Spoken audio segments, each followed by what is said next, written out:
नमस्कार दोस्तों, गुरुकुल में आपका स्वागत है। आज हम लोग क्लास 10th की हिंदी बुक क्षितिज से छाया मत छूना कविता को भावार्थ सहित समझेंगे, जिसके लेखक कवि हैं गिरिजा कुमार माथुर। इनका जन्म सन 1918 में मध्य प्रदेश के गुना में हुआ।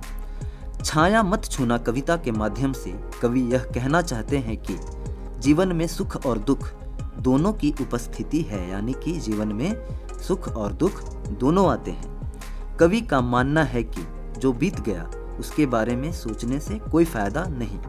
बीता हुआ समय यदि अच्छा हो तो कई लोग उसकी खुशनुमा यादों में अपना समय बर्बाद करते हैं। बीता हुआ पल यदि बुरा हो तो लोग उसके बारे में सोच सोच कर अपना समय खराब करते हैं। इससे कोई फायदा नहीं होता, इसे सोचकर और भी दुखी हो जाते हैं। उसके बदले यदि हम अपने प्रेजेंट वर्तमान की तरफ ध्यान दें तो हमारा आज भी ठीक रहेगा और आने वाला कल भी ठीक हो सकता है। इसलिए भूतकाल यानी बीते हुए कल को भूलकर हमें अपने वर्तमान की ओर ध्यान देना चाहिए। तो शुरू करते हैं। छाया मत छूना मन होगा दुख दूना। छाया से क्या अभिप्राय है यहाँ कवि का? छाया मतलब भ्रम। जो जैसे छाया हम छूते हैं तो वो हमारे हाथ में नहीं आती। जब हमारी परछाई धूप से हमारी परछाई बनती है तो अगर उसे कोई छूने की कोशिश करे तो वो हाथ में नहीं आती। इसी तरह बीती हुई यादों को कवि कह रहे हैं कि कभी याद करने की कोशिश मत करना, क्योंकि जो बीत गया है वो समय हमारे हाथ नहीं आएगा, वो चीज़ें हमारे हाथ दोबारा नहीं आएंगी। मन होगा दुख दूना मतलब हम अगर उनको बीती हुई बातों को याद करेंगे, बीती हुई बातों को याद करने से मन में जो दुख है वो दूना हो जाएगा। दूना मतलब दुगुना, यानी बढ़ जाएगा। जो पहले से हमारे मन में दुख होता है उन्हें याद करने से जो हमारे से छीन गई हैं उनका दुख हमारे मन में फिर से दुगुना हो जाएगा और भी बढ़ जाएगा। जीवन में है सुरंग सुधियाँ सुहावनी, छवियों की चित्र गंध फैली मन भावनी। यहाँ कवि कह रहे हैं कि जीवन में जो है सुरंग मतलब रंग बिरंगी, सुधिया मतलब यादें, सुहावनी जो अच्छी लगती हैं। कवि कह रहे हैं कि जीवन में रंग बिरंगी यादें होती हैं। पहले जो बीत गया है जीवन, उसमें हमारी रंग बिरंगी यादें थीं जो सुहावनी भी लगती हैं, अच्छी लगती हैं हमें। अगर हम उनको याद करते हैं तो हमें वो अच्छी लगती हैं। छवियों की चित्र गंध फैली मन भावनी। जब हम पुरानी यादें अपने मन में लाते हैं, अपने दिमाग में लाते हैं, तो उन यादों के अंदर जो व्यक्ति हमारे साथ जुड़े होते हैं उनकी छवियाँ, उनके पिक्चर्स हमें दिखने लग जाती हैं, उनके चित्र दिखने लग जाते हैं और ऐसे लगता है जैसे उनकी सुगंध भी हमारे आसपास फैल गई है, वो जैसे हमारे पास ही हैं अभी, और मन भावनी भी लगती हैं। ये मतलब कि मन को अच्छा भी लगने लगता है। अगर हम पुरानी बातों को याद करते हैं तो उनका दृश्य भी हमारे सामने आने लग जाती है, उनकी गंध भी जो है हमारे आसपास महसूस होने लगता है और मन को भी अच्छा लगने लग जाता है। तन सुगंध शेष रही बीत गई यामनी, पर अब ये सुगंध ही शेष रह गई है, मतलब बाकी रह गई है। बीत गई यामनी मतलब वो रात अब वो प्यार भरी रात जो कवि ने अपने प्रेयसी के साथ बिताई थी वो अब नहीं है, बीत गई है, बस अब उसकी याद ही रह गई है। इसलिए कवि कह रहे हैं सुगंध ही शेष रह गई है, बाकी वो रात तो बीत ही गई है।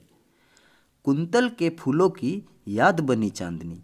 कुंतल मतलब बाल। कवि के प्रेयसी के बालों के अंदर जो फूल लगे हुए थे उनकी जो याद है वो चांदनी को देखकर आती है। चांदनी को जब भी देखते हैं तो वो बालों के अंदर जो फूल लगाती थी कवि की प्रेयसी, वो कवि को याद आ जाती है। अब वो चांदनी बन गई हैं। कवि ऐसा महसूस कर रहे हैं कि वो फूल ही जो है वो चांदनी बन गए हैं। भूली सी एक छुअन बनता हर जीवित क्षण, छाया मत छूना मन होगा दुख दूना। अगर भूल से भी कवि कह रहे हैं कि थोड़ा सा भी अगर उस पुरानी बात को मैं याद कर लेता हूँ, छू जाता हूँ उन पुरानी यादों से, तो बनता हर जीवित क्षण लगता है कि अभी जीवित ही सामने वो पल आकर खड़ा हो गया है। क्षण मतलब पल, वो पल जीवित होकर कवि के सामने जीवित होकर आकर खड़ा हो जाता है और फिर दुख देने लगता है, क्योंकि वो जो लोग हैं वो अब कवि के साथ नहीं है, इसलिए उनकी जो याद है कवि को दुख देती है। इसलिए कवि कह रहे हैं पुरानी जो बातें हैं, बीत चुकी जो अतीत पास्ट की जो बातें हैं, उनको कभी भी याद मत करो, छाया मत छुओ, इससे मन के अंदर जो दुख है बढ़ जाएगा, दुगना हो जाएगा। यश है या न वैभव है, मान है न सरमाया, जितना ही दौड़ा तू उतना ही भरमाया। यहाँ कवि कह रहे हैं कि चाहे हम कितना भी यश पाले, कितना भी वैभव पाले, मान पाले, सरमाया मतलब पूंजी, पूंजी पाले, लेकिन मन के अंदर जो है वो हमारे कभी भी संतुष्टि नहीं होती, कभी भी तसल्ली नहीं होती। चाहे हम कितना भी वैभव पाले, कितना भी मान पाले, आखिर में अंत में हमें ऐसा लगता है कि हमने कुछ नहीं पाया, हमारे पास कुछ नहीं है। जितना ही दौड़ा तू उतना ही भरमाया, यानी कि हम इन चीज़ों के पीछे ही सारी उम्र दौड़ते रहते हैं और फिर हम जो हैं भ्रम में पड़ जाते हैं कि हमने ये सब कुछ भी पा लिया, फिर भी मन के अंदर शांति क्यों नहीं है। भरमाया मतलब हम जो है भ्रम में पड़े रहते हैं, चाहे हम कितना भी चीज़ों के पीछे पड़े रहें फिर भी हमें जो है मन की शांति नहीं मिलती, भ्रम में ही रहते हैं हम। प्रभुता का शरण बिंब केवल मृग तृष्णा है, हर चंद्रिका में छिपी एक रात कृष्णा है। यहाँ कवि कह रहे हैं कि प्रभुता यानी कि हम चाहे कितने भी बड़े बन जाए, कितने भी अमीर आदमी बन जाए, कितनी भी चाहे हमारे समाज में छवि बन जाए, चाहे हम उसका कितना भी सहारा ले लें, शरण ले लें, मतलब चाहे हम कितना भी हम ऊंचा उठ जाएं, केवल मृग तृष्णा है, मतलब फिर भी हमें ऐसा लगता है हमने कुछ नहीं पाया।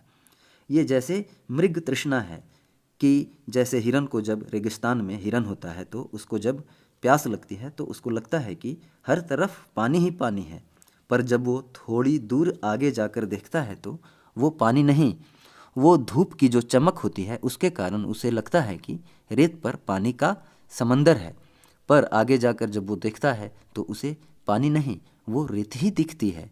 इसी प्रकार हम कितना भी कुछ पाले, हमें जो है वो प्यास हमें बनी ही रहती है, यानी कि भौतिक सुख चाहे हम कितनी भी पाले, लेकिन कितनी भी सुख सुविधा पाले, हमारे अंदर की जो प्यास है वो खत्म नहीं होती, बनी ही रहती है और चाहिए, चाहे कितना भी पाले तसल्ली नहीं होती, चाहे हम कितना भी पाले। हर चंद्रिका में छिपी एक रात कृष्णा है, यानी कि हर रोज तो चांद निकलता ही है और हर रोज जो है वो चंद्रिका चांदनी दिखती है। चांद की तो एक न एक दिन अमावस्या भी आती है।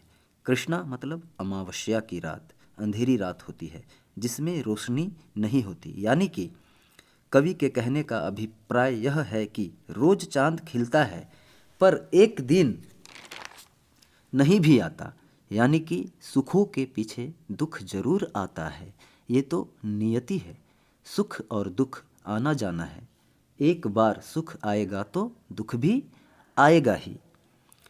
जो है यथार्थ कठिन उसका तू कर पूजन, छाया मत छूना मन होगा दुख दूना। अब कवि कह रहे हैं कि जो तुम्हारा आज है, सत्य है, सच है, कठिन मतलब कठोर, जो तुम्हारा इस टाइम, जो तुम्हारा टाइम अच्छा नहीं चल रहा है तो फिर तू उसको स्वीकार करो, पूजन कर मतलब स्वीकार कर, उसका सामना कर, उसको फेस कर। छाया मत छूना मन होगा दुख दूना, और पिछली बातों को याद करके जो है वो अपने मन को और दुखी मत कर कि पहले मैं सुखी था, पहले मेरा इतना अच्छा टाइम चल रहा था, अगर इस टाइम तेरा टाइम अच्छा नहीं चल रहा या तू अब दुखों से घिरा है तो भी तू उसको भी स्वीकार कर और पिछली बातों को याद कर, अपने मन को दुखी मत कर। दुविधा हत साहस है दिखता है पंथ नहीं, देह सुखी हो पर मन के दुख का अंत नहीं। कवि यहाँ कह रहे हैं कि दुविधा में रहने के कारण साहस होते हुए भी हम जो हैं वो कदम नहीं उठा पाते, क्योंकि हमें रास्ता नहीं दिखाई देता, क्योंकि हम दुविधा में रहते हैं और हमारा जो साहस है वो दुविधा में रहने के कारण हमें आगे नहीं बढ़ने देता, दब जाता है हमारा साहस और हमें रास्ता नहीं दिखाई देता। इसलिए पिछली बातों की दुविधा में हमें नहीं रहना है, अपने साहस से हमें आगे बढ़ना है। देह सुखी हो पर मन के दुख का अंत नहीं, यानी कि अगर चाहे हमारा जो तन शरीर है सुख सुविधाओं से संपन्न है, हमारा तन और जो है शारीरिक सुख सारे हमें मिल रहे हैं, लेकिन मन के अंदर जो दुख होते हैं उनका कोई अंत नहीं होता, वो तो हमें अंदर ही अंदर काटते रहते हैं। इसलिए मन के अंदर ऐसी पिछली बातों को हमें नहीं लाना चाहिए जो हमें दुखी करें। दुख है ना चांद खिला शरद रात आने पर, क्या हुआ जो खिला फूल रस बसंत जाने पर। यहाँ कवि कह रहे हैं कि दुख तो होता ही है कि न चांद खिला, मतलब चांद खिला नहीं, शरद की रात्रि आने पर चंद्रमा न खिले तो दुख तो होगा ही। कहने का अभिप्राय ये है कि जिस टाइम मुझे सुख मिलने चाहिए थी उस टाइम हमें सुख नहीं मिले तो दुख तो होता ही है। अब अगर चंद्रमा जो है वो शरद पूर्णिमा की रात नहीं खिलेगा तो उस रात तो उसे पक्का ही खिलना होता है, और अगर उस रात चंद्रमा न खिले तो दुख तो होता ही है। तो यदि बात कवि कह रहे हैं कि अगर उस टाइम जिस टाइम उन्हें सुख मिलने चाहिए थे, अगर उस टाइम सुख न मिले, टाइम समय निकल गया तो मन में दुख तो होता ही है। पर क्या हुआ जो खिला फूल रस बसंत जाने पर, तो कवि कह रहे हैं कि क्या हुआ, बसंत के चले जाने पर भी अगर फूल खिल गया तो क्या हो गया, अब उसका आनंद ले सकते हैं हम। पिछली बातों को याद करके जो अब इस समय हमें जो कुछ मिला है वो हम हाथ से क्यों जाने दें। यानी कि बसंत ऋतु के चले जाने पर जब फूल खिल गया है तो हमें उसका आनंद लेना चाहिए। यानी कि टाइम बीतने पर हमें अगर सुख मिल गया है, सुख मिल रहा है तो हमें उसका आनंद लेना चाहिए। पिछली बातों को याद करके कि हमें उस टाइम सुख नहीं मिला था तो अपने मन को दुखी नहीं करना चाहिए। जो न मिला भूल उसे कर तू भविष्य वरण। कवि कह रहे हैं कि जो नहीं मिला उसे तू भूल जा और कर तू भविष्य वरण, मतलब अब आगे का जो तुम्हारा फ्यूचर है, भविष्य है, उसके बारे में तू सोच, अपने फ्यूचर का प्लानिंग कर, अपने वर्तमान प्रेजेंट को संभाल। यानी कि जो प्रेजेंट है और जो फ्यूचर आएगा उसके बारे में सोच, भविष्य की सोच। जो पिछला बीत गया उसको याद करने से कुछ नहीं होगा, उसे याद करने से तो बस दुखी ही होगा। छाया मत छूना मन होगा दुख दूना, इसलिए पुरानी बातों को याद मत करो, इससे जो है मन के अंदर दुख बढ़ जाएगा। ठीक है दोस्तों, आई होप वीडियो पसंद आई होगी। वीडियो पसंद आया हो तो कमेंट करें, लाइक करें, शेयर करें, सब्सक्राइब करें। जय हिंद, वंदे मातरम।